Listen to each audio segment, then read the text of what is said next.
Bien, donc j'introduis Jean-Marc Jancovici. Alors, Jean-Marc est un être bizarre, mais très intéressant, parce qu'il fait partie de ces gens qui ont une vision très globale, comme vous allez le voir, et très intéressante sur un certain nombre d'aspects énergétiques et économiques de nos sociétés.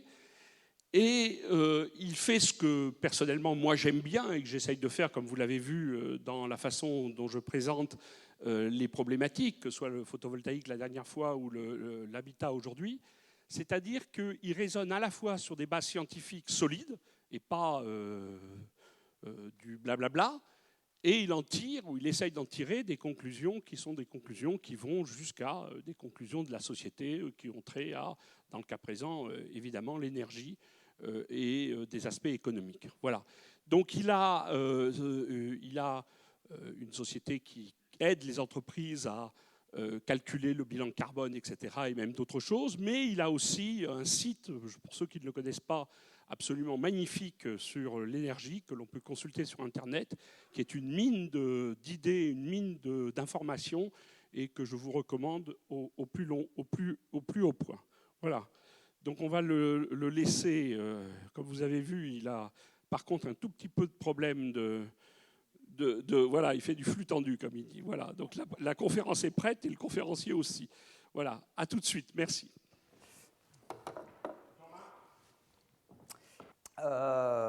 Donc merci beaucoup à Didier de m'avoir convié à partager ce moment avec lui. C'est toujours un honneur de se retrouver dans cette enceinte, au lieu de la science, et qui me rappelle un vieux souvenir, puisqu'il se trouve que j'ai fait mes premières armes 200 mètres au-dessus, il y a malheureusement un grand nombre d'années.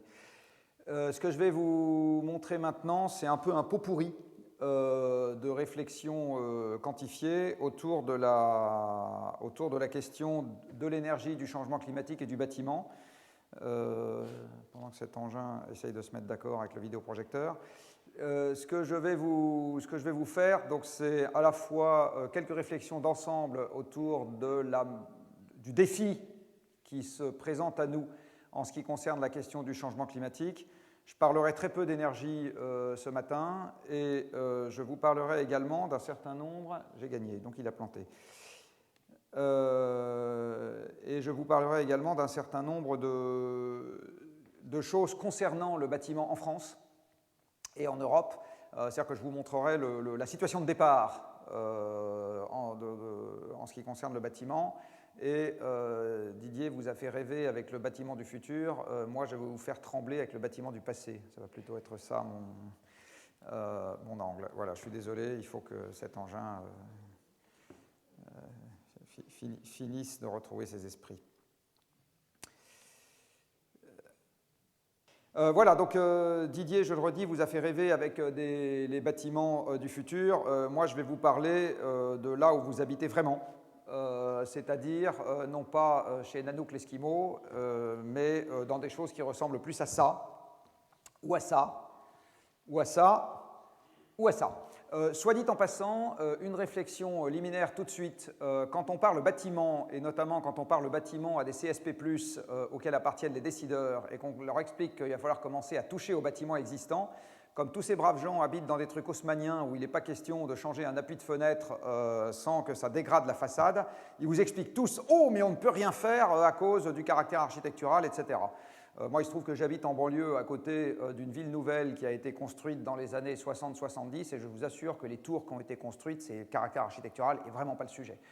Donc il faut se sortir, quand on est parisien, et en particulier vieux et riche, ce qui doit être le cas d'un certain nombre de gens dans cette salle, de l'idée qu'il n'y a que de l'haussmannien dans le monde et qu'on ne peut strictement rien faire parce que sinon on se prend les bâtiments de France et tout le reste sur la figure. Je vais donc, comme je vous l'ai dit, repartir, moi, d'un tout petit truc qui s'appelle l'accord de Paris, que nous avons célébré en grande pompe il y a maintenant un peu plus d'1 an, en disant « Victoire, la planète est sauvée », puisqu'on a décidé tous ensemble de se mettre d'accord pour sauver la planète. Je vais donc faire appel à une autre science, soit dit en passant enseignée dans cette enceinte. Certains d'entre vous sont peut-être venus écouter Édouard Baird. Et je vous montre là un graphique qui est issu du dernier rapport du GIEC alors le GIEC, comme vous le savez peut-être, c'est une instance onusienne qui a été créée en 1988 et qui est une espèce d'agence de vulgarisation de la littérature scientifique existante. C'est un guichet unique d'accès à la littérature scientifique existante sur la question de l'influence de l'homme sur le climat. Je ne pense pas qu'il y ait beaucoup de gens dans cette salle qui aient lu un rapport complet du GIEC, puisque même le premier faisait déjà quelques centaines de pages, le dernier en fait 6000. Donc je pense que vous n'avez pas des insomnies suffisantes dans cette salle pour vous attaquer à ce genre de trucs. Il y a quand même de temps en temps des choses intéressantes qui s'y promènent. Alors là, voilà un graphique. Ce graphique, il dit quelque chose d'extrêmement simple. Il vous quantifie, sur toute une série de courbes qui ont, aux premières approximations, dessinent une droite, la réponse du système climatique en ce qui concerne son élévation de température globale en fonction de la quantité de CO2 que nous mettrons dans l'atmosphère entre le début de l'ère industrielle et 2100. Donc c'est assez simple. Je prends la quantité totale de CO2 que les hommes mettent dans l'atmosphère entre 1870 et 2100, dont une partie évidemment a déjà été émise, et ça me donne la réponse du système climatique en ce qui concerne l'élévation de température entre 1850 là, en l'occurrence, et 2100. Alors, application numérique, je prends les émissions que les hommes et les femmes, pardon de ne pas les oublier, ont mis dans l'atmosphère entre 1870 et 2015, à peu près 2000 milliards de tonnes de CO2, dont vous avez la répartition sur la droite. Et vous voyez que historiquement, c'est le charbon et la déforestation qui arrivent en tête, pas le pétrole. Je mets ça, je projette ça sur ma droite, et la droite étant une bijection, j'ai appris à l'école, eh bien, je n'ai qu'une seule réponse possible en ce qui concerne l'élévation de température du système climatique entre maintenant et 2100, qui est 1 degré quelque chose. Dit autrement, ce qu'on a déjà mis dans l'atmosphère, garantit qu'en 2100, nous aurons 1, quelque chose degré d'élévation de la moyenne planétaire par rapport à 1850. Alors je vais vous le dire d'une autre manière, les 1,5 degrés qui constituent l'objectif ultime de l'accord de Paris, ça vaut autant que les promesses électorales que vous avez eues depuis quelques mois. C'est-à-dire rien.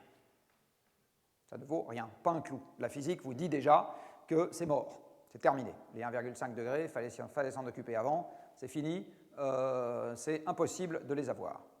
Les 2 degrés, ça reste encore possible, et à ce moment, vous faites le raisonnement à l'envers. Vous dites, ben voilà, je veux caper l'élévation globale de température du système à 2 degrés. Eh bien, la physique me dit que je ne dois pas mettre plus de 3000 milliards de tonnes de CO2 dans l'atmosphère entre 1870 et 2100, dont 2000 ont déjà été émises. Donc, si vous touchez un héritage de 1000 € et que vous en avez déjà dépensé 700, ben vous savez faire la différence comme moi, il vous en reste 300. Ben là, c'est exactement pareil. On a un budget global de 3000, on en a déjà émis 2000, donc il en reste 1000. Alors, je vais tout de suite être désagréable.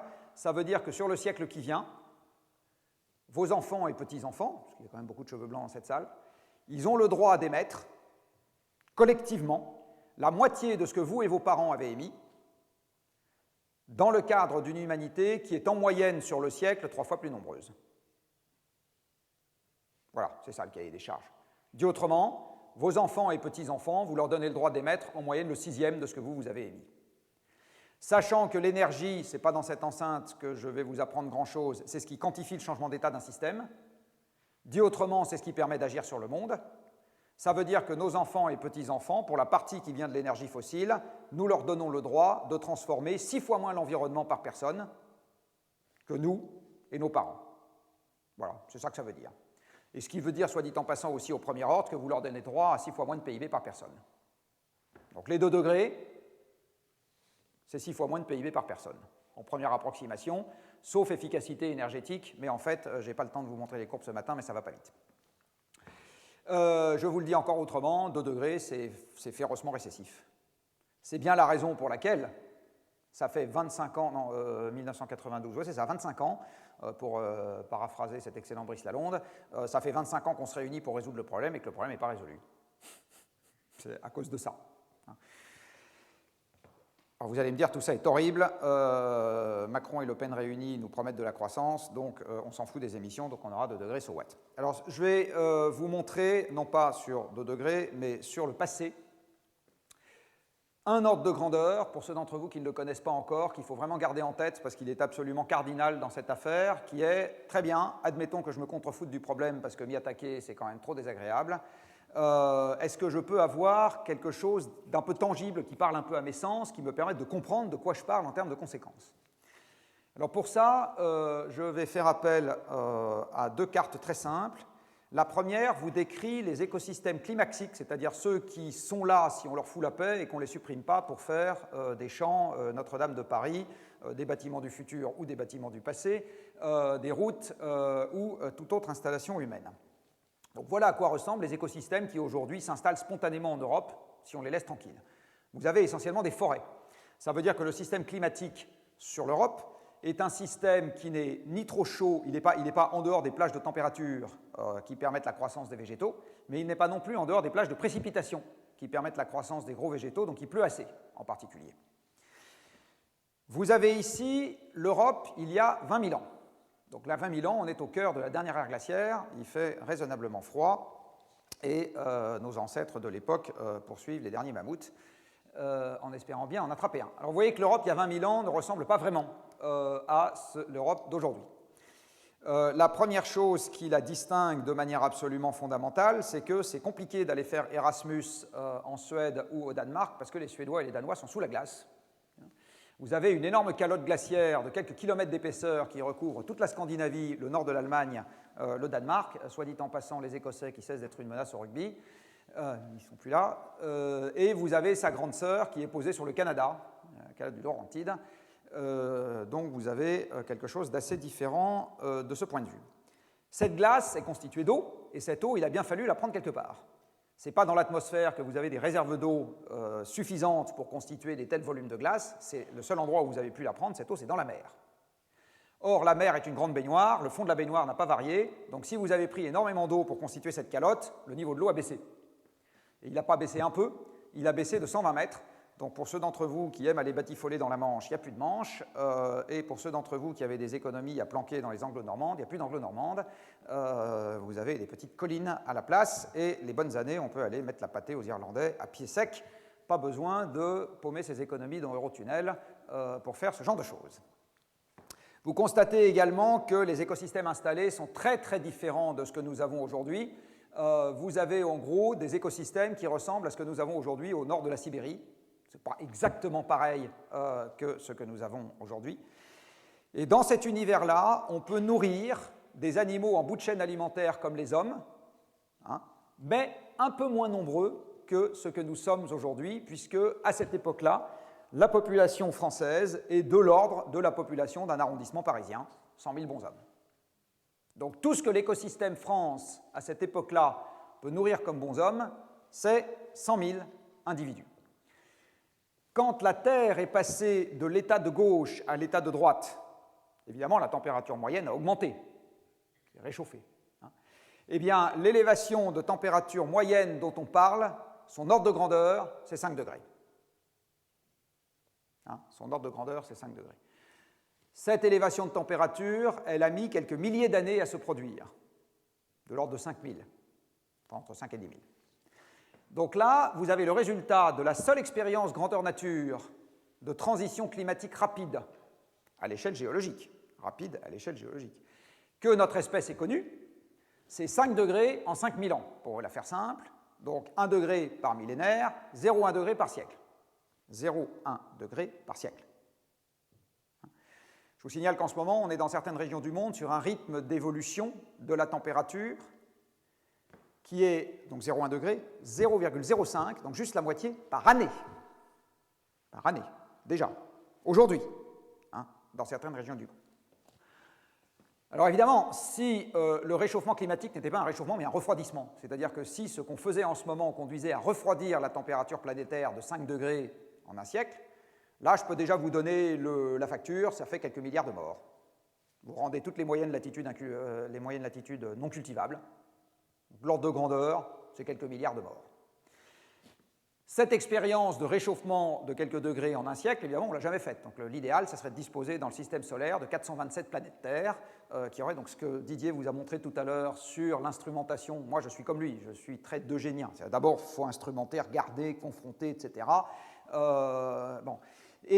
Si on avait 427 planètes Terre, permettant d'avoir vu ce que devenait une humanité de quelques milliards d'individus mettant des gaz à effet de serre dans l'atmosphère, puis on pourrait aller au résultat avec des gens qui ont commencé ça il y a 1 siècle, il y a 2 siècles, il y a 3 siècles, il y a 4 siècles, qui en ont mis un peu, qui en ont mis beaucoup, etc., eh bien, on aura une idée du risque qu'on court.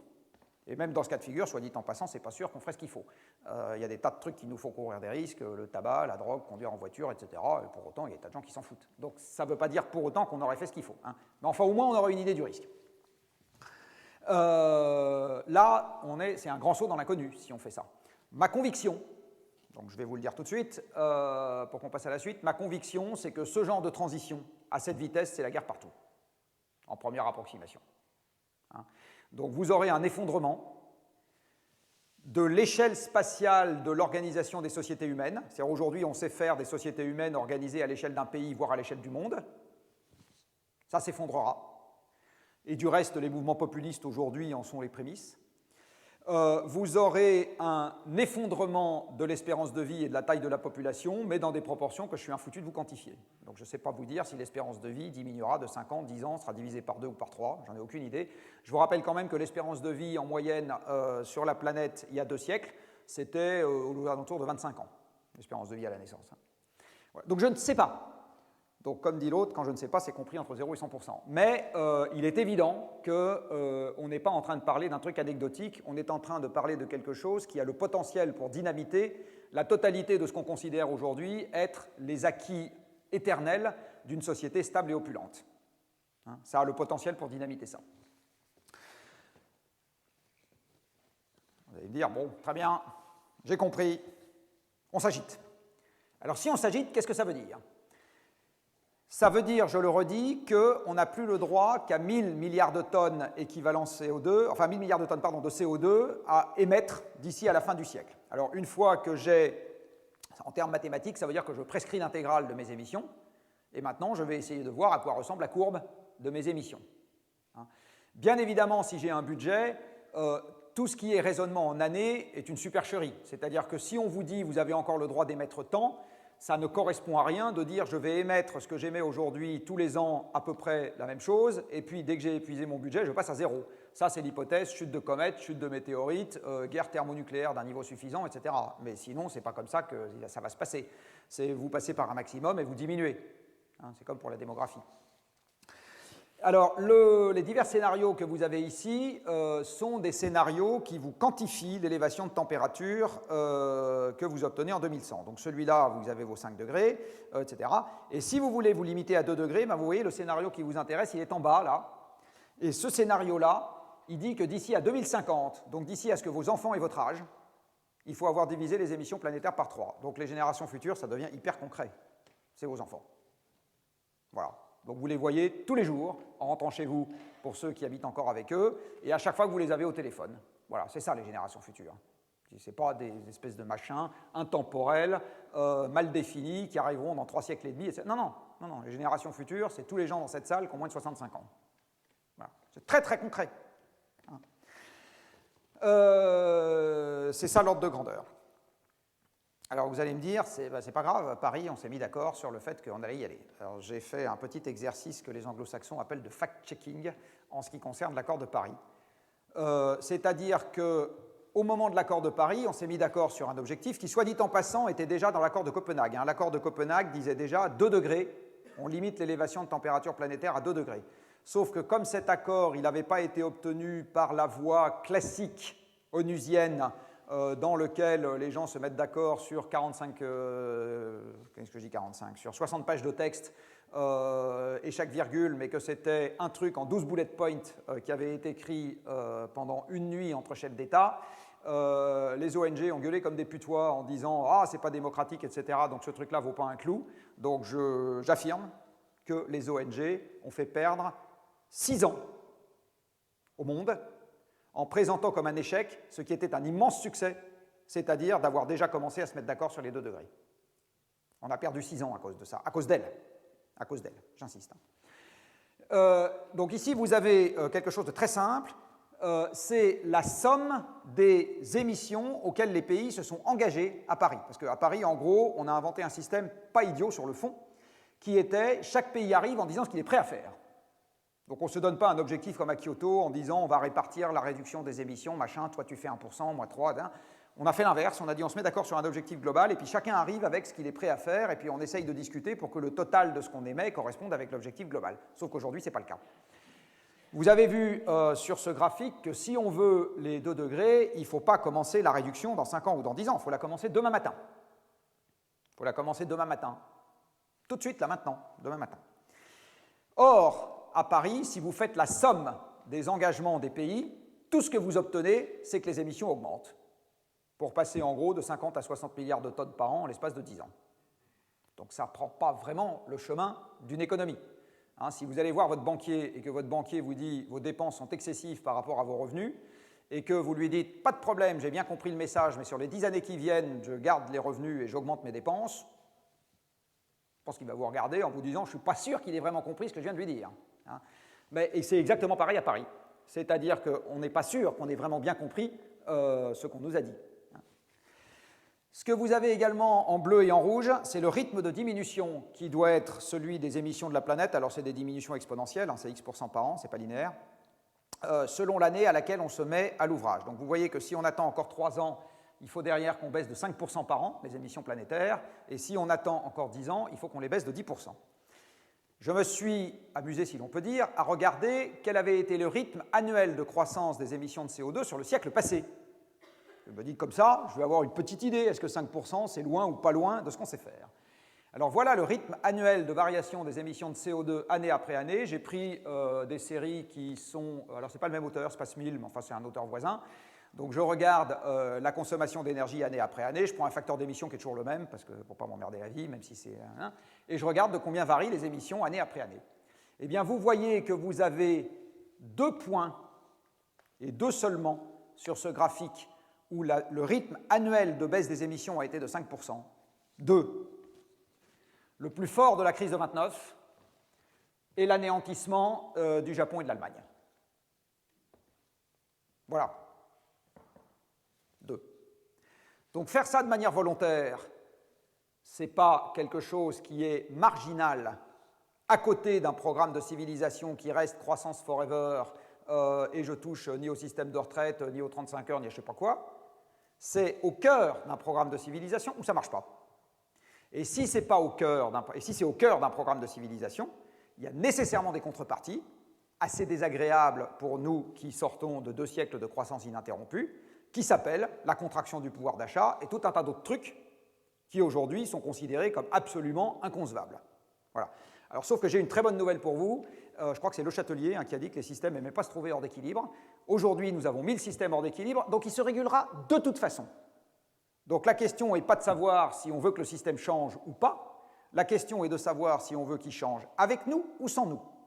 Et en général, quand les systèmes changent sans nous, il n'y a que 2 grands modes de régulation dans le monde, enfin ou 3 plus exactement, l'oppression politique, la famine, la maladie.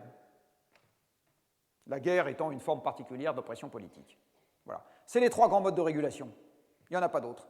Donc si on dit « je ne veux pas », c'est qu'on est d'accord pour la guerre, la famine et la maladie. C'est assez simple. C'est très simple. Les émissions en question, et je vais faire le lien avec le bâtiment évidemment, d'où viennent-elles? Vous avez ici un camembert, et pour éviter que vous vous endormiez avant le déjeuner, je ne vous ai pas mis la légende tout de suite, qui vous donne la répartition des émissions mondiales en pourcentage. Donc c'est quels sont les grands postes d'émissions. Souvent, quand on donne les émissions mondiales, on les donne par gaz, on les donne par énergie, etc. Là, je vous ai fait une cuisine personnelle dans laquelle je les présente par type d'activité / énergie. Hein, voilà. 20% des émissions planétaires sont le fait des centrales à charbon. Donc les seules centrales à charbon dans le monde, c'est 20% des émissions planétaires. Soit dit en passant, vous avez aujourd'hui 2000 gigawatts de puissance installée de centrales à charbon dans le monde. Nous, on s'excite comme des fous sur nos 60 gigawatts de nucléaire. 2000 gigawatts de centrales à charbon dans le monde. Il faut toutes les mettre à la ferraille dans les 35 ans qui viennent. Je dis bien toutes, si on veut avoir une chance de tenir les 2 degrés. Je peux vous dire que pas une seconde, compte tenu des différences de capitaux à investir entre le nucléaire et éolien ou PV, pas une seconde, vous pouvez y arriver avec juste de l'éolien et du PV. Pas une seconde. Donc les gens qui sont contre le nucléaire sont pour le maintien des centrales à charbon, en plus grande quantité. contre le nucléaire pour le maintien des centrales à charbon en plus grande quantité. C'est aussi con que ça. 7% sont le fait des centrales à gaz et à fioul. Vous verrez un peu plus tard, en ordre de grandeur, la production électrique au fioul aujourd'hui n'est pas très éloignée de ce qu'elle était il y a 30 ans. Évidemment, en part relative, ça a baissé, en ordre de grandeur. En valeur absolue, ce n'est pas très différent. Ah, là, on commence à taper dans le domaine de Didier. 5% des émissions planétaires, c'est les cimenteries. La plus grosse société émettrice au monde, sauf erreur de ma part, c'est Lafarge-Holcim. Là-dedans, vous avez les 2/3 qui viennent non pas de l'utilisation de l'énergie, mais du fait que faire du ciment, c'est pas très loin de faire de la chaux vive. Donc vous prenez du calcaire, carbonate de calcium, CaCO3, et vous coupez la molécule en deux, en chauffant très fort, entre CaO, qui mélangé à d'autres poudres de perlimpinpin va vous donner le clinker puis le ciment, et CO2 qui part dans l'air. Donc 2/3 de la fabrication du ciment, enfin 2/3 des émissions qui viennent de la fabrication du ciment, c'est la réaction elle-même. C'est de la chimie, hein, c'est le fait d'avoir cassé la molécule en deux. Donc il ne suffit pas de changer d'énergie pour supprimer ça. Ça, c'est irréductible tant que vous faites du clinker en chauffant très fort du calcium. 1/3, c'est l'utilisation de l'énergie, souvent du charbon, quelquefois du gaz. 12%, c'est le reste de l'industrie, dans lequel vous avez l'acierie qui représente en gros aussi, en ordre de grandeur, 5% des émissions mondiales. Vous avez en gros un peu plus d'1 milliard de tonnes d'acier fabriquées par an dans le monde. Pour faire une tonne d'acier, il faut faire en gros 2 tonnes de CO2 en ordre de grandeur. Donc vous avez 2 milliards sur 50 milliards. Vous voyez, on n'est pas très loin du 5%. La fabrication des autres matériaux de base vous fait encore un énorme paquet. En gros, dans les émissions globales de l'industrie, c'est fabriquer le ciment, les métaux, notamment l'acier, et les produits chimiques de base qui vous occasionnent 80% des émissions directes. Je dis bien directes, je ne parle pas de la consommation électrique. Transformer l'acier en boulon de 12, c'est considérablement moins émissif que le simple fait de fabriquer l'acier. Donc vous avez un vrai sujet dans cette histoire qui est de fabriquer moins de matériaux. Donc je ne sais pas, pour le taquiner un peu, si effectivement la population passera à 9 milliards ou pas à 9 milliards, parce que je ne sais pas s'il y aura des régulations involontaires massives qui s'appliqueront ou pas dans les 35 ans qui viennent. Je sais qu'elles finiront par s'appliquer, c'est tout ce que je sais. Je ne sais pas si ces gens-là, ils vivront dans des bidonvilles en allant squatter chez les copains qui sont déjà là ou en construisant des nouveaux bâtiments, s'ils viennent en ville. Je ne sais pas non plus. Par contre, ce que je sais, c'est qu'aujourd'hui, l'essentiel de la construction dans les villes modernes, c'est acier-béton. C'est ça l'essentiel. Ce n'est pas compatible avec la solution au problème. Les chaudières des bâtiments en direct, donc les émissions qui prennent place directement dans les bâtiments, ça n'est que 6% des émissions mondiales. Alors vous allez me dire, 6% c'est quand même beaucoup si on doit diviser par 3. On ne peut pas laisser ça inchangé. Et puis surtout, vous allez voir que c'est très dépendant de la géographie. À l'évidence, quand vous êtes à Singapour ou quand vous êtes au Sénégal, chauffer les bâtiments, ce n'est pas vraiment votre sujet. Donc vous n'allez pas avoir d'émissions directes. Vous allez avoir des émissions indirectes liées à la production électrique qui permet d'alimenter l'air conditionné. Par contre, vous n'avez pas d'émissions directes. Quand vous êtes en Suède, ou quand vous êtes en Finlande, ou quand vous êtes en Lettonie, il fait un peu plus froid l'hiver, et à ce moment, vous avez évidemment des émissions dues au chauffage, pour autant que vous utilisiez des combustibles fossiles dans le chauffage.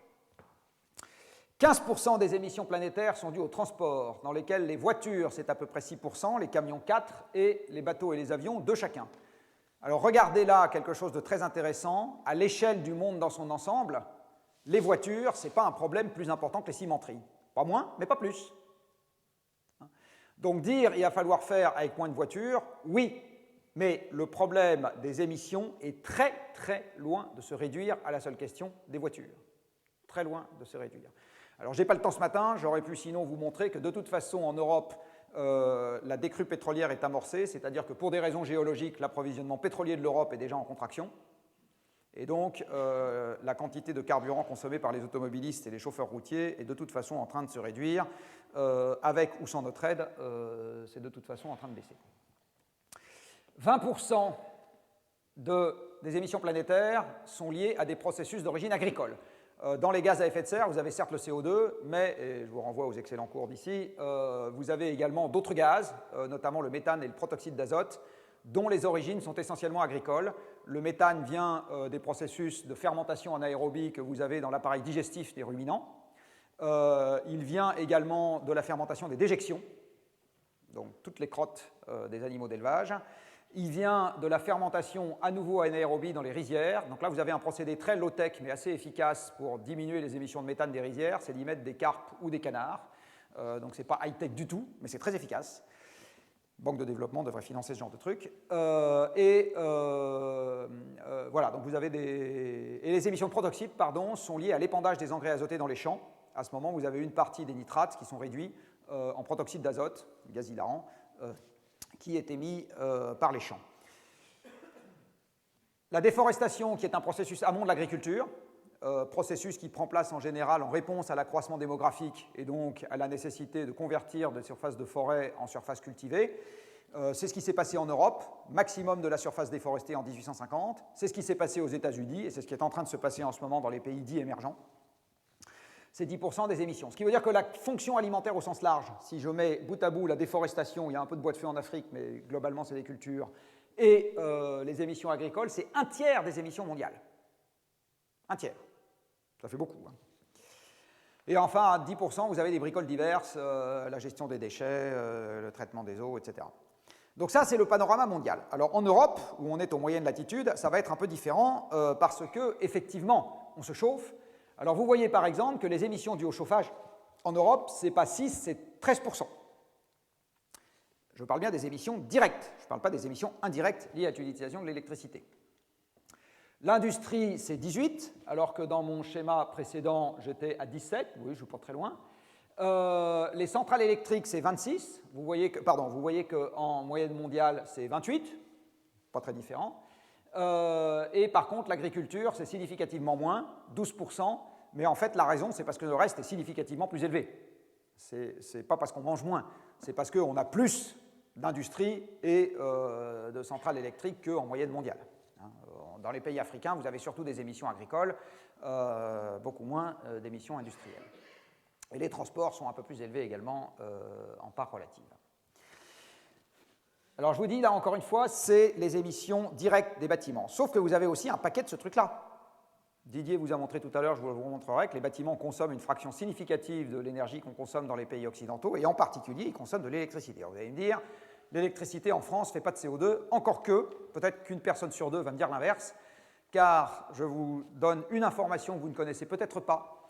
Quand vous demandez aux Français, dans leur ensemble, est-ce qu'à votre avis, les centrales nucléaires contribuent de manière significative aux émissions de gaz à effet de serre, eh bien, vous en avez 1 sur 2 qui vous dit oui. Donc ça étonne peut-être des gens dans cette salle, mais le fait brut, c'est que 1 sur 2 le pense. Du coup, c'est très logique qu'on dise que dans le cadre de la transition énergétique qui vise à répondre notamment aux questions du changement climatique, il faut baisser le nucléaire. Ça devient extrêmement logique. Si vous pensez que ça contribue au problème, c'est évident qu'il faut le baisser. Alors pour ceux d'entre vous qui ne sont pas familiers, je vous rappelle que le grand panache blanc que vous avez au-dessus des aéroréfrigérants, ça n'est que de la vapeur d'eau et que ça ne contribue pas aux émissions de gaz à effet de serre. Deuxième chose qui vous intéressera peut-être, quand vous montrez un aéroréfrigérant à un Polonais ou à un Américain, ils ne pensent pas nucléaire, ils pensent charbon. Et il y a une raison très simple à ça, c'est que l'aéroréfrigérant n'est qu'un moyen de refroidissement pour une centrale électrique qui commence par faire bouillir de l'eau. C'est juste ça. Donc si vous êtes en bord de rivière, vous ne pouvez pas suffisamment réchauffer l'eau de la rivière pour servir de source froide, il n'y a pas assez d'eau, donc vous en évaporez une partie, et c'est la chaleur latente de l'évaporation qui vous permet de vous débarrasser de la chaleur dont vous ne voulez plus. Si vous êtes en bord de mer, même si vous êtes nucléaire, vous n'avez pas d'aéroréfrigérant. Donc si vous allez voir sur Google, ou sur Quant, tiens, restons français, la centrale de Penly ou la centrale de Flamanville, ben, vous ne verrez pas d'aéroréfrigérant. Il n'y en a pas. Vous n'en avez pas besoin. La mer est une source froide suffisamment puissante, donc pas d'aéroréfrigérant. Les Allemands, ils ont plein de centrales avec des aéroréfrigérants qui s'appellent des centrales à charbon. Alors parlons du charbon justement. Voilà la manière dont on produit l'électricité aujourd'hui et sur les 30 dernières années dans le monde. C'est gradué en térawattheure. Un térawattheure, c'est 1 milliard de kilowattheures. Donc c'est la production électrique en milliards de kilowattheures depuis 1980. Vous voyez qu'aujourd'hui, on est à peu près à 23 000 milliards de kilowattheures de production électrique dans le monde. Pour mémoire, la production électrique mondiale en 1945, c'est facile, c'est les mêmes chiffres, 450 térawattheures. Donc l'électricité, c'est par excellence l'énergie de la deuxième moitié du XXe siècle. Par excellence, l'énergie de la deuxième moitié. du XXe siècle. Avant, ça n'existait pas. Et même au cours de la deuxième moitié du XXe siècle, il y a encore un certain nombre de gens, aujourd'hui ayant 65 ans ou plus, qui sont nés dans des maisons dans lesquelles il n'y avait pas l'électricité. Il n'y avait juste pas l'électricité. Avec quoi est-ce qu'on fait l'électricité aujourd'hui dans le monde? Eh bien, vous voyez que la première source de production électrique, et de très loin, c'est le charbon. Et quand vous faites de l'électricité avec du charbon, c'est simple, vous faites brûler le charbon pour faire de la chaleur. Avec cette chaleur, vous créez de la vapeur sous pression, et avec cette vapeur sous pression, vous faites tourner un alternateur avec une turbine, et ainsi vous générez de l'électricité. Le rendement moyen des centrales à charbon dans le monde, c'est 30%, c'est-à-dire que 70% de la chaleur créée sert à chauffer les petits oiseaux. C'est très exactement le même rendement moyen que celui des centrales nucléaires. Donc il n'y a pas de distinguo particulier dans les centrales entre nucléaire et charbon. Le rendement moyen est à peu près le même. 2/3 de la chaleur sert à chauffer les petits oiseaux, notamment via les aéroréfrigérants quand vous êtes en bord de rivière. 25% de la production électrique est faite à partir de gaz. Et si vous regardez sur les 15 dernières années, donc vous vous mettez entre 2000 et 2015, et que vous regardez l'incrément de production électrique au charbon et au gaz, vous voyez que ça écrase de très loin l'incrément de production fait avec les énergies renouvelables que vous avez tout en haut. Ce qui s'est vraiment passé sur les 15 dernières années, ce n'est pas du tout l'essor du PV et de l'éolien, c'est l'essor du charbon. C'est l'essor du charbon. La consommation de charbon dans le monde, sur les 15 dernières années, a augmenté 25 fois plus que la consommation d'énergie solaire photovoltaïque. Donc ce qui s'est vraiment passé dans le monde sur les 15 dernières années, c'est l'explosion du charbon. Après, la bonne question est de savoir pourquoi le journal vous en a tartiné sur le PV et vous a rien dit sur le charbon, mais ça c'est un autre sujet. On fait encore, comme je vous le disais tout à l'heure, pas mal d'électricité avec, enfin pas mal, la même quantité en valeur absolue, en ordre de grandeur, vous voyez que c'est à peu près pareil, avec du fioul. Le premier mode de production tout à fait renouvelable, décarboné dans le monde, c'est l'hydroélectricité. Cela étant, la grande hydraulique, ce n'est pas un truc totalement neutre pour l'environnement. Je vous rappelle qu'on a déplacé aux Trois Gorges 6 fois ou 7 fois les gens qu'on a déplacés à Tchernobyl. On a déplacé 1 million de personnes. C'est absolument certain qu'ils ne reviendront pas, sauf à devenir des salamandres. Et la deuxième et le plus grand lac de barrage dans le monde, il fait 5000 km², c'est-à-dire la superficie d'un département français confortable. Donc ce n'est pas totalement neutre en termes d'impact sur l'environnement. Le deuxième grand mode de production décarboné dans le monde, c'est le nucléaire. Et puis au-dessus, vous avez les trucs qui excitent tant les journalistes. 10 à 250 grammes de CO2. Alors j'ai mis piloté parce que quand vous avez une énergie fatale, quand le vent souffle ou quand le soleil brille, et que vous décidez que le train doit avancer quand même quand il n'y a pas de vent ou pas de soleil, eh bien il faut rajouter une fonction qui est la fonction de sécurité d'approvisionnement ou de pilotage avec du stockage. Et quand vous stockez, vous avez besoin de créer le dispositif de stockage, et pour ça, vous avez besoin d'avoir ou du ciment, ou de l'acier, ou de l'industrie chimique, ou ce que vous voulez, et ça vous rajoute des émissions de CO2 par kilowattheure qui sera stocké puis restitué. Voilà. Donc si vous êtes en utilisation directe d'un kilowattheure éolien, vous êtes à 10. Si vous êtes en utilisation stockée sur batterie d'un kilowattheure de solaire photovoltaïque, vous êtes à 200. Pour vous donner les ordres de grandeur.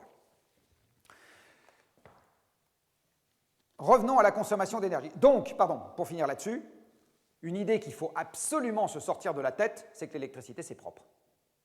L'électricité, c'est aussi sale que la manière de la produire. Donc avec l'électricité, vous déportez le problème au lieu de production. Et si au lieu de production, vous avez une centrale à lignite, je vous assure qu'il vaut mieux utiliser du gaz en utilisation directe chez vous. Donc voilà, donc c'est vraiment une question d'appréciation des quantités, des ordres de grandeur et de quantification des choses. Donc je reviens à ce que disait Didier tout à l'heure. Tant qu'on n'a pas quantifié les choses dans ce genre de débat, on n'a rien dit. On est allé nulle part. On ne sort pas d'un débat sur l'énergie avec des slogans. Ça, c'est le meilleur moyen d'aller là où on pense, de ne pas aller là où on veut aller. Tant qu'on n'a pas quantifié, on n'a absolument rien dit. Donc voilà maintenant la quantité d'énergie qu'on utilise en Europe. Donc ça, Didier vous l'a déjà montré, 40% c'est dans les bâtiments. Alors en fait, c'est modulable en fonction du pays. La moyenne, effectivement, est à 40%. Et ça peut varier. Donc vous voyez que les pays du Sud, Portugal, Malte, Espagne, Chypre, peuvent avoir un peu moins parce qu'il fait chaud. Les pays qui ont des performances thermiques de leurs bâtiments qui ont été réfléchis depuis longtemps, donc l'Autriche, la Finlande, la Suède, bien qu'ils soient situés dans des zones à climat rude, peuvent avoir un peu moins. Et à l'autre extrémité du spectre, là où il fait froid et où vous êtes foutu des performances thermiques des bâtiments, eh bien, vous pouvez avoir plus, c'est plutôt la partie de droite. Notez que le panachage de ces pays est indépendant de leur image écolo que vous pouvez avoir dans le journal ou pas. Vous voyez, au Danemark, en termes de part de l'énergie consommée dans les bâtiments, ils sont raisonnablement élevés, alors qu'ils ont eu une image écolo. L'Espagne, non, ils sont plus bas. Donc, il n'y a pas de lien, d'une manière générale. Toujours dans cet esprit, ce n'est pas l'objet de ce matin, mais les Hollandais sont, sauf erreur de ma part, les plus émissifs en émissions de CO2 par personne en Europe. Alors que vous avez l'image d'Épinal, les gens d'Amsterdam qui se baladent en vélo et qui sont vachement écolos.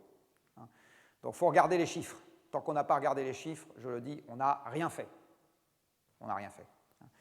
Les médias ne regardent pas les chiffres parce qu'une caméra de télévision, ça ne regarde pas un chiffre, ça regarde un objet. Donc les médias ne regardent pas les chiffres. Voilà ici la répartition de l'utilisation de l'énergie en France. Alors pourquoi est-ce que je vous montre ça? Parce que la France, il y a, j'imagine, pas un d'entre vous qui a raté le slogan pays tout nucléaire. Et donc, à nouveau, on s'est amusé à faire un petit calcul amusant à Carbone 4. On a regardé comment se décomposait l'énergie dite finale, c'est celle qui est utilisée par les secteurs de consommation finale, ce n'est pas celle qui rentre dans le système énergétique qu'on appelle énergie primaire. Là, on a déduit les pertes du système énergétique et on regarde l'affectation de l'énergie par entité qui consomme l'énergie. Donc, si l'énergie elle est consommée chez vous par des machines qui servent soit à se chauffer, soit à autre chose, c'est résidentiel. Si elle est utilisée par des machines qui sont dans des bureaux, c'est tertiaire. Si elle est utilisée par des machines qui servent à fabriquer des objets, c'est industrie. Si elle est utilisée par des machines qui sont dans les champs, c'est agriculture. Et si elle est utilisée par des machines qui servent à déplacer des personnes ou des marchandises, c'est transport. C'est ça l'idée. Donc vous avez entendu que la France était un pays tout nucléaire. Et ici, j'ai gradué en milliards de kilowattheures, parce que toute énergie peut se mesurer en kilowattheures, ce qui était consommé par secteur en fonction de l'énergie de provenance, l'énergie primaire de provenance. Et maintenant, je cercle ce qui, en France, vient des combustibles fossiles. Donc tout ça, ça vient des combustibles fossiles en France.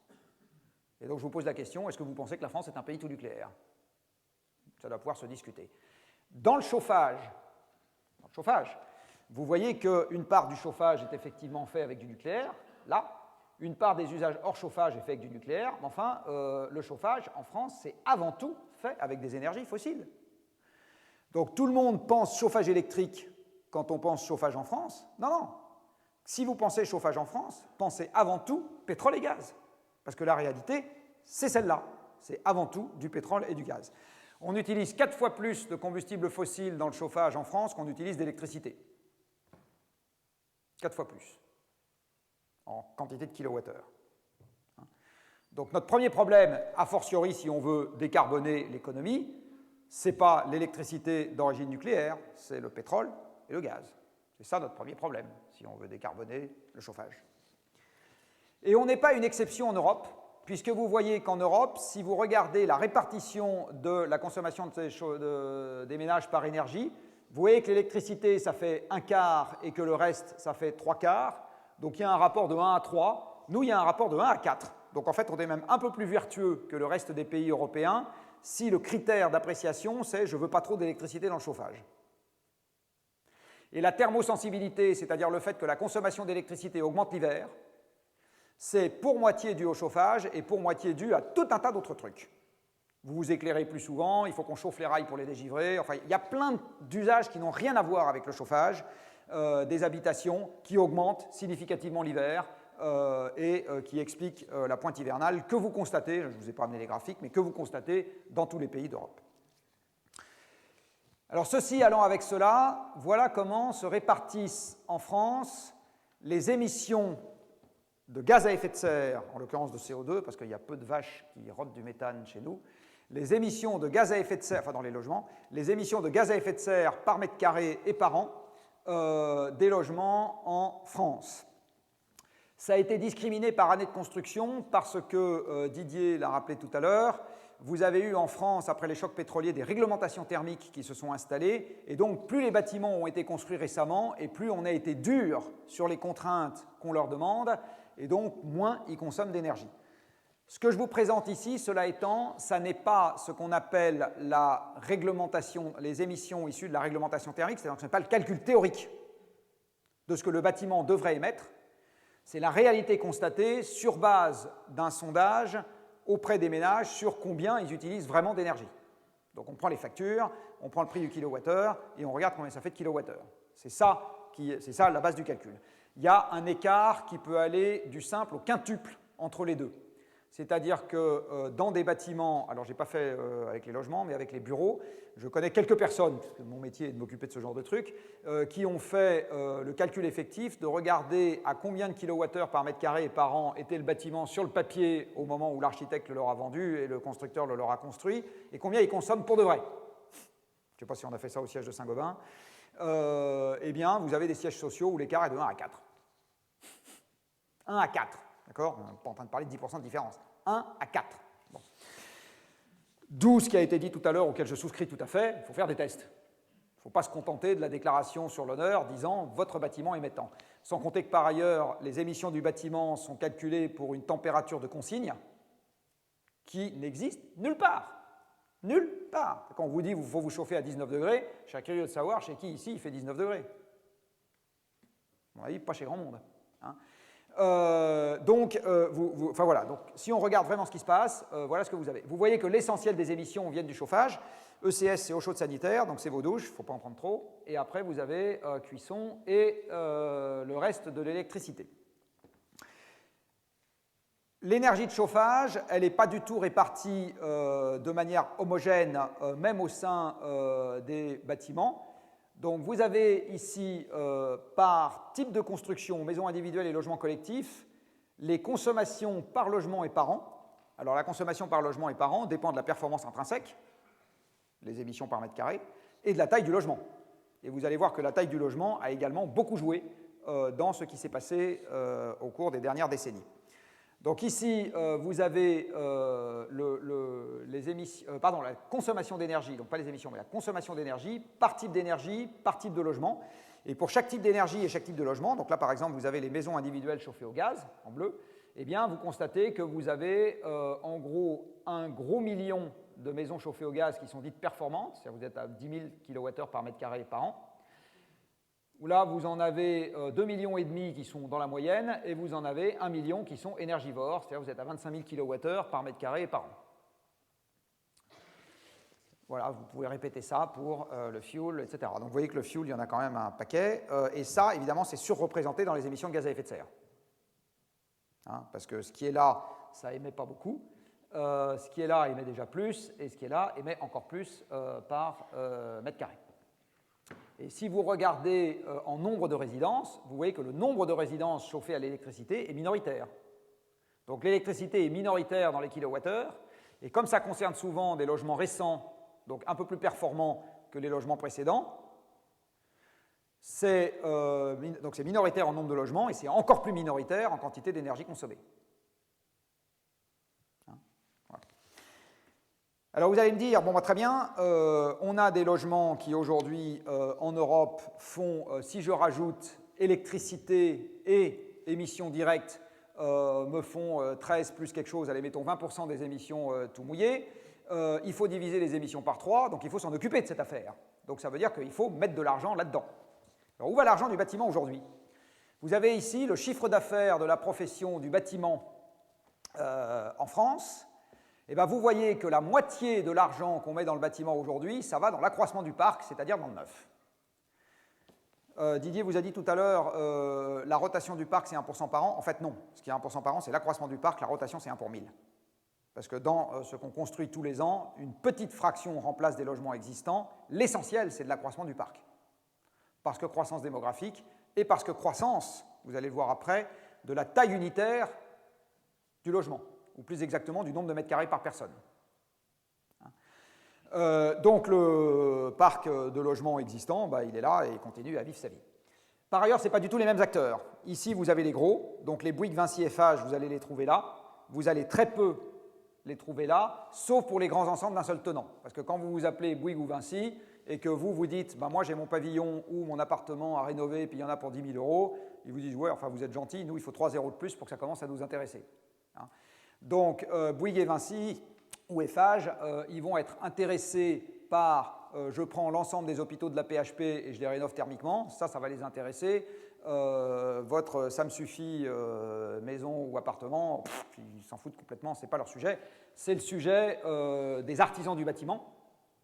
C'est eux qui sont concernés par l'affaire. Et vous avez chez ces gens-là 1 milliard d'enjeux de formation, de compréhension de ce qui se passe, etc. On aurait pu en reparler un autre jour, ce n'est pas le sujet d'aujourd'hui. Ce qui veut dire que si vous regardez le nombre de logements, voilà comment il évolue, c'est la courbe bleue, et là-dedans, vous avez un stock qui se contracte très très très légèrement, vous voyez la baisse du trait orange, là, très très légèrement, parce que le taux de renouvellement est bien inférieur à 1%, et puis vous avez d'autres logements qui viennent se rajouter par-dessus. Les autres logements aujourd'hui, si effectivement ils obéissent à la norme, ce qui n'est pas toujours le cas, ce n'est pas le sujet. Ils sont déjà tellement performants, ce n'est pas la peine d'en rajouter. Le vrai sujet, c'est la partie orange qui est en dessous.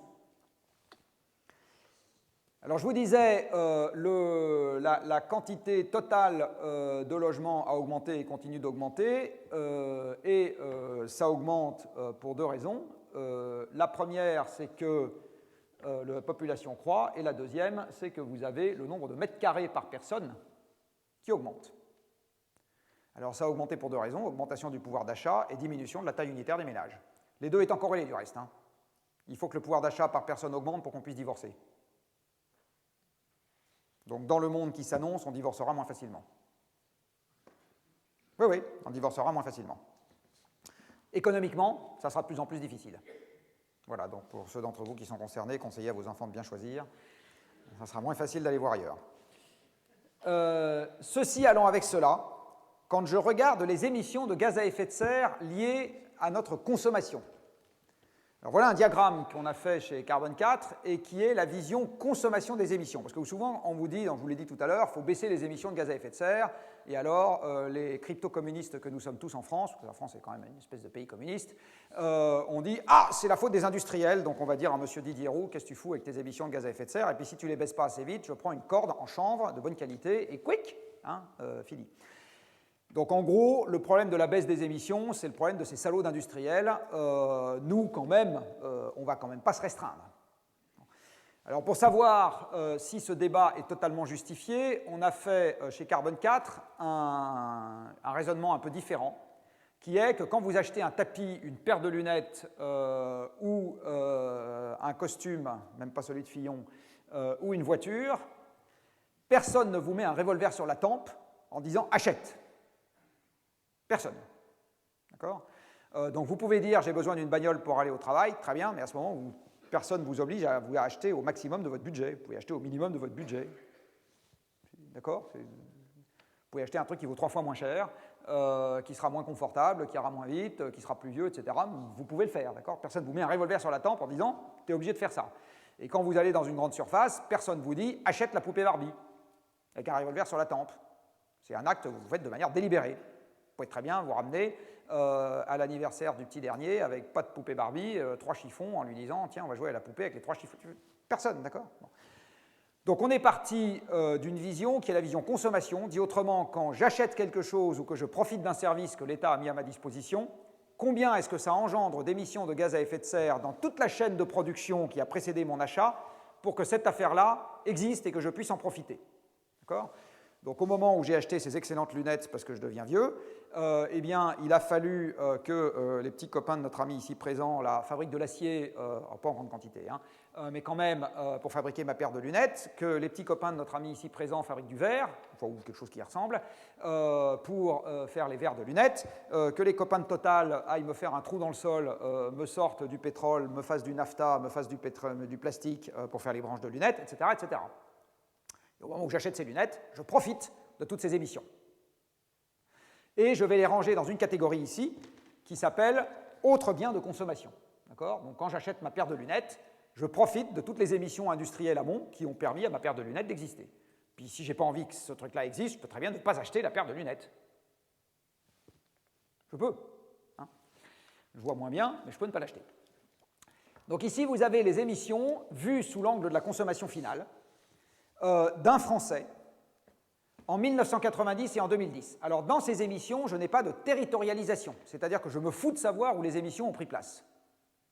Et en l'occurrence, quand j'achète ma paire de lunettes avec du plastique, les émissions de production du pétrole, une chose est sûre, c'est qu'elles n'ont pas pris place sur le sol français, puisqu'il n'y a pas de pétrole en France. Un tout petit peu dans la forêt de Fontainebleau, mais enfin, c'est marginal. Hein. Donc, les émissions de production, l'énergie qu'il a fallu utiliser pour pomper comme les Shadocks, là, eh bien, celles-là, je suis sûr qu'elles n'ont pas pris place en France. Hein. Les émissions de fabrication de l'acier, si ça se trouve, elles n'ont pas pris place en France, etc. Et puis les émissions des transports intermédiaires, il y en a une partie qui n'ont pas pris place en France. Dès que vous achetez un truc made in China, bah vous achetez des émissions qui ont pris place en Chine. Et en pratique, vous achetez du made in charbon. Hein. Donc vous en bénéficiez. Vous en bénéficiez.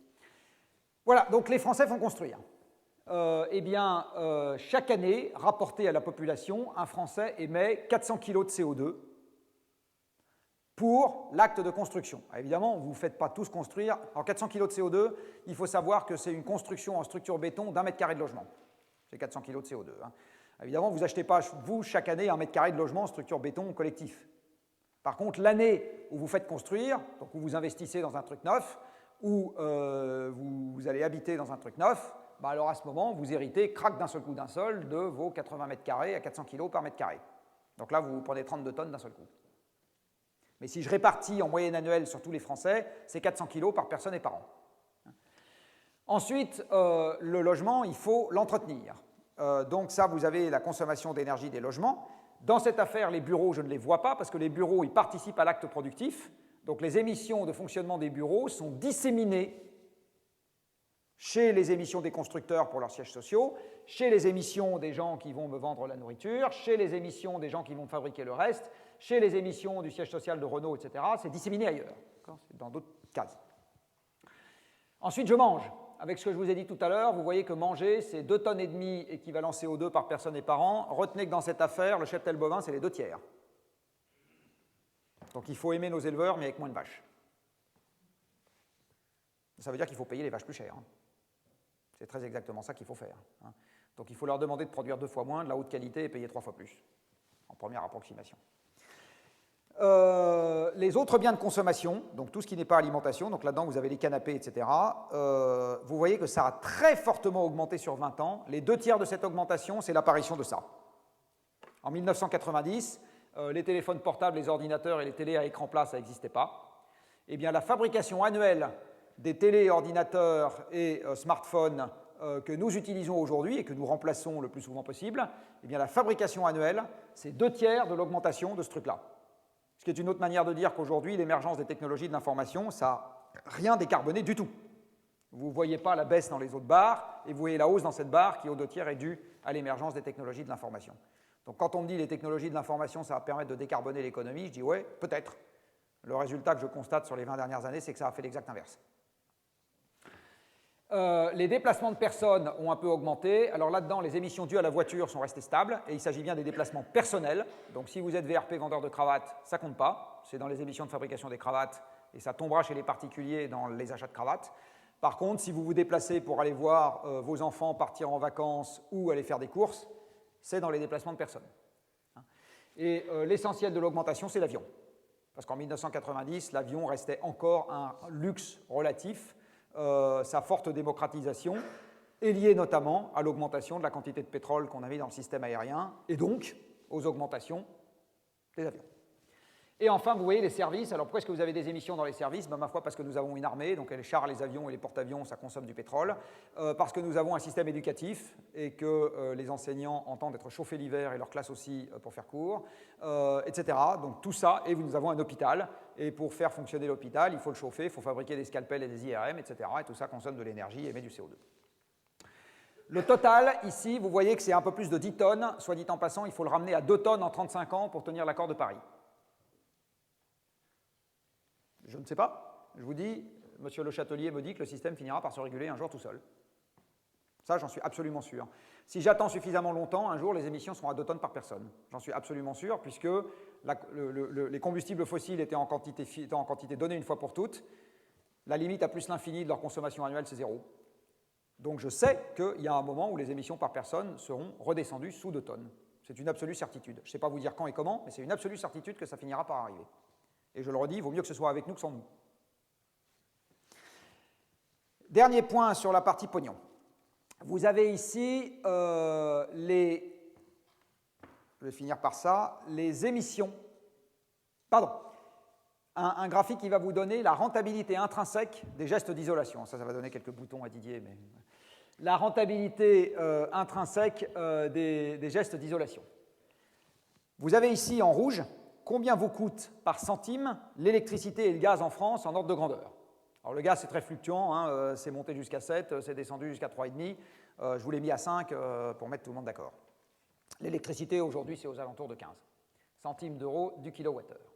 Et ici vous avez la dépense d'investissement qui est nécessaire pour économiser 1 kWh en fonction du geste que vous allez faire. Alors, un investissement a une durée de vie. Donc, au moment où vous investissez, vous faites quelque chose sur le logement qui va vous permettre d'économiser de l'énergie. Par exemple, vous isolez les combles, vous remplacez les vitrages, etc.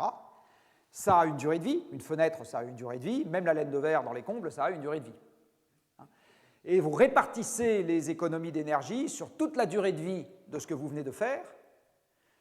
Et vous prenez ce que ça vous coûte aujourd'hui de faire ce geste, donc de changer une fenêtre ou de mettre de la laine de verre dans les combles, et vous amortissez ce coût sur les économies, sur la durée de vie du geste que vous venez de faire. Alors, application pratique, je fais un geste qui vaut 1 000 €, ça dure 10 ans, donc ça fait 100 € par an, et ça me permet d'économiser 500 kWh par an. Ben à ce moment, mon geste, il vaut 20 centimes d'euros d'investissement par kilowattheure économisé. C'est une règle de 3, hein, d'accord ? Et je vais vous détailler ce que vous avez là. Donc le premier geste qui manifestement est rentable, ça vaut le coup de le faire puisque ça va vous coûter moins par kilowattheure évité que n'importe laquelle des énergies que vous pouvez utiliser, c'est l'isolation des combles perdus. Donc vous avez des combles perdus dans un pavillon. Les combles perdus, c'est qu'il n'y a pas de grenier dedans, il n'y a pas de chambre, il n'y a rien. Hein. Et vous allez dans votre pavillon, sous le toit, mettre 20, c'est pas bien, 40, Didier est plus heureux, centimètres de laine de verre. Avec un coffrage pour éviter que l'air circule, comme il l'a dit tout à l'heure. Eh bien, le coût de cette affaire rapporté à ce que ça va vous permettre d'économiser, c'est rentable. Donc, c'est un geste que vous avez intérêt à faire en tant que tel, à n'importe quel moment. Ensuite, vous envoyez un deuxième qui est toujours rentable si vous êtes, quelle que soit l'énergie à laquelle vous êtes chauffé, qui est l'isolation des planchers bas. Après, vous tombez dans un geste qui n'est pas rentable si vous êtes chauffé à la plus émissive des deux énergies que j'ai là, mais qui est rentable si vous êtes chauffé à l'électricité. C'est quand même un comble, pardon du jeu de mots, que la rentabilité, si on s'intéresse au climat, vous oriente vers le sens de je fais des efforts si j'utilise un truc qui est déjà peu carboné, alors que si j'utilise un truc qui est plus carboné, j'en fais pas. Qui est l'isolation thermique par l'intérieur. Alors l'isolation thermique par l'intérieur, soit dit en passant, pose un problème comptable redoutable qui est comment vous comptabilisez la surface perdue. Parce que si vous isolez par l'intérieur, ça vous supprime des mètres carrés. Selon que ça vous en supprime un peu ou beaucoup, non mais c'est un vrai sujet. Donc si vous faites des trucs très minces, ce n'est pas une question. Si vous faites des trucs très épais avec 20 cm de laine de verre et un coffrage, ce n'est pas négligeable du tout, la surface que vous allez perdre. Et donc avec la manière dont aujourd'hui on compte la valeur vénale des logements, vous avez une perte en patrimoine qui est réelle. Ce n'est pas juste une vue de l'esprit, hein, en plus du coût technique. Donc c'est un vrai sujet. Ensuite, vous avez l'isolation des toitures. Donc là, ce n'est pas des combles perdus, c'est la toiture. Ensuite, vous avez l'isolation thermique par l'extérieur. Alors tout ça est rentable si vous êtes chauffé à l'électricité, ça ne l'est déjà plus si vous êtes au gaz. Et le truc le moins rentable, en fait, c'est les fenêtres. Alors c'est le moins rentable, et c'est quand même là où les gens mettent l'essentiel de l'argent. Pourquoi ? Parce qu'en fait, vous avez une aménité très forte quand vous changez les fenêtres, qui est le bruit. Et en fait, l'essentiel des gens vont le faire avant tout pour ça, et pas avant tout pour la performance thermique. Ici, je vous ai donné la règle du jeu. Du coup, vous n'avez que deux manières de faire en sorte que l'économie vous pousse vers l'augmentation de performance thermique. C'est ou bien vous montez le prix de l'énergie, c'est le principe de la taxe carbone, auquel je suis favorable, ou bien vous descendez le coût unitaire. Une autre manière de pénaliser les logements mal isolés, c'est de les pénaliser autrement qu'à travers leur consommation énergétique, par exemple de manière fiscale. On pourrait dire, si j'ai un truc qui est fortement énergivore, je ne vais pas être macronesque, je vais être inversement macronesque, j'augmente la taxe d'habitation. Ou j'augmente, pour être plus équitable, plus exactement, non pas la taxe d'habitation, mais les impôts fonciers. Comme ça, c'est le propriétaire que je touche, que je marque. Pas, voilà. Aujourd'hui, soit dit en passant, on a une réglementation dite thermique qui est orientée énergie et qui n'est pas orientée CO2. Alors vous allez me dire c'est pareil. Eh bien, je vais vous dire non, parce que justement, les énergies en France sont très discriminées en fonction de leur contenu en CO2. L'électricité l'est très peu, le gaz et le fioul le sont beaucoup plus. Je serai en Pologne, effectivement, ça serait pertinent de dire je vais tout coller en énergie primaire et je ne m'occupe pas du reste. Je vais m'occuper que de l'énergie. Parce qu'effectivement, comme en Pologne, 80% de l'électricité, voire plus, est faite au charbon, moins consommer d'énergie dans le bâtiment, que ce soit moins d'électricité ou moins de fioul, dans tous les cas de figure, c'est une bonne affaire. En France, ça serait intelligent d'être plus discriminé que ça. Or, il se trouve que la réglementation thermique en France a été fortement poussée, désolé de dire des choses désagréables, par une alliance objective des antinucléaires et des gaziers, et donc elle a grévé l'électricité d'un coefficient 2,58 entre le moment où vous regardez la facture du consommateur final et le moment où vous faites la comptabilité. Dit autrement, vous prenez la facture du consommateur final et vous la multipliez par 2,58 pour obtenir la quantité que vous prenez en compte dans la réglementation thermique. Et ce facteur 2,58 est supposé correspondre au dégagement de chaleur que vous avez dans le cœur de la centrale versus l'électricité qui finit par en sortir. Alors je le redis, si vos centrales sont au charbon, c'est pas con, c'est même très bien de faire ça. Si vos centrales sont nucléaires, comme vous n'allez pas casser des noyaux d'uranium chez vous, c'est un raisonnement qui n'a pas beaucoup d'intérêt. Et ici, vous avez un croisement qui a été fait entre l'étiquette énergie et l'étiquette gaz à effet de serre pour un certain nombre de logements. Alors vous voyez certes que si vous êtes très mauvais en énergie, chances are que vous soyez assez mauvais en effet de serre, hein, que vous soyez dans le haut, mais si vous êtes intermédiaire, eh ben vous pouvez être pas mal en énergie et très mauvais en effet de serre, ou au contraire un peu plus mauvais en énergie et très bon en effet de serre. D'accord ? Vous voyez que là, vous avez une espèce de ventre mou, où, si vous êtes très bon en énergie, vous serez très bon en effet de serre aussi, hein, mais vous avez une espèce de ventre mou dans lequel, en gros, vous pouvez, si vous obligez à rénover thermiquement en allant de là vers là, eh bien vous pouvez très bien à cette occasion passer de là à là. Et pour ne pas les nommer aujourd'hui, la Caisse des dépôts finance explicitement du passage de l'électricité au gaz dans le logement social à cause de ça. À cause du fait que vous gagnez 2 classes de diagnostic de performance énergétique à cause du 2,58 qui a été amené par les antinucléaires et les gaziers au moment du Grenelle. Bon. Probablement qu'on peut discuter de la pertinence du système. Probablement.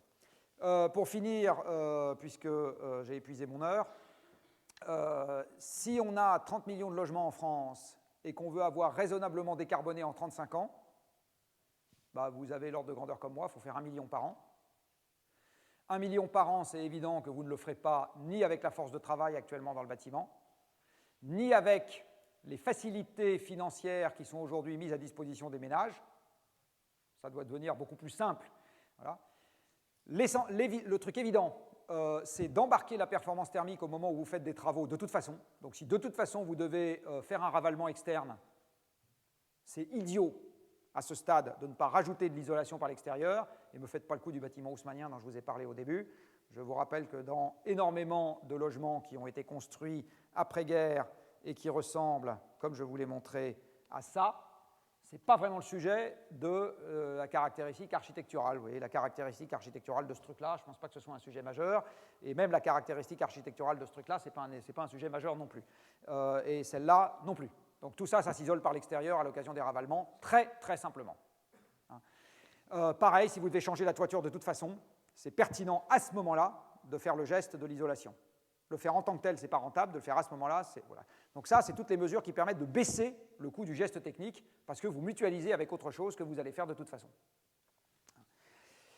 Voilà, quelques éléments de réflexion. Donc je vous le redis, 1 million de logements par an à rénover, c'est ça l'objectif qu'il faut avoir en tête. Et on ne le fera pas à moyen constant, c'est absolument évident. Voilà, Didier avait dit, il vous a fait une promesse électorale, il avait dit qu'il y avait le temps pour les questions.